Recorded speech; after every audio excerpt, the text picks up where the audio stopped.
A day after an NDTV investigation revealed how thousands of children driven by poverty and hunger are being trafficked from Bihar to work in factories in bigger cities, and after more raids on bangle factories in Hyderabad led to the rescue of about 70 children from Bihar, we travelled to a few villages where these children come from to get a sense of why the numbers just seem to be growing and how policing will not be enough to tackle child trafficking. Her 12-year-old grandson was rescued from a bangle-making factory in Hyderabad last Sunday. But at her village in Jahanabad, Shiv Ratni Devi says she's heard of his rescue only from us. Her first thought, where will the 1,000 rupees the boy sends home every month come from now? In the last week, as many as 300 children have been rescued from bangle-making factories in Hyderabad, and almost all of them are from Bihar's Gaya district and its surrounding areas. Back home, the boys' villages are almost a mirror image of each other, places where Bihar's poorest, often from the state's marginalized Mahadalit community, live with the absence of even the most basic facilities like schools, a concrete home and a hospital.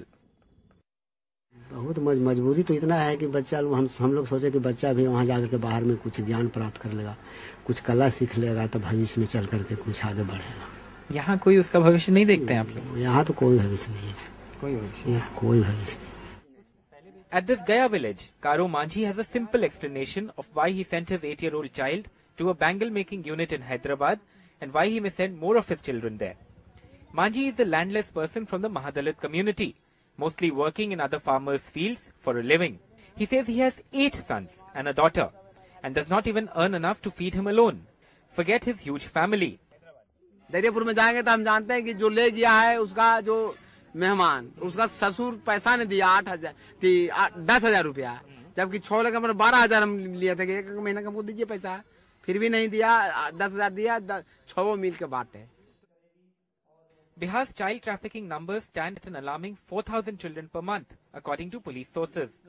The cops say they are trying their best to curb child trafficking, but in these villages, it's not difficult to understand just why it's not easy. In these Bihar villages, it is a vicious cycle of poverty and deprivation that keeps a continuous supply line of child labor to the bigger towns going. Until the lot of these people here, in these poverty-stricken villages in Bihar and perhaps elsewhere, actually improves, it is very difficult to imagine any kind of success against child trafficking on the ground. In Bihar's Jahanabad district with Mukesh Kumar and camera person Habib Ali, this is Alok Pandey, NDTV.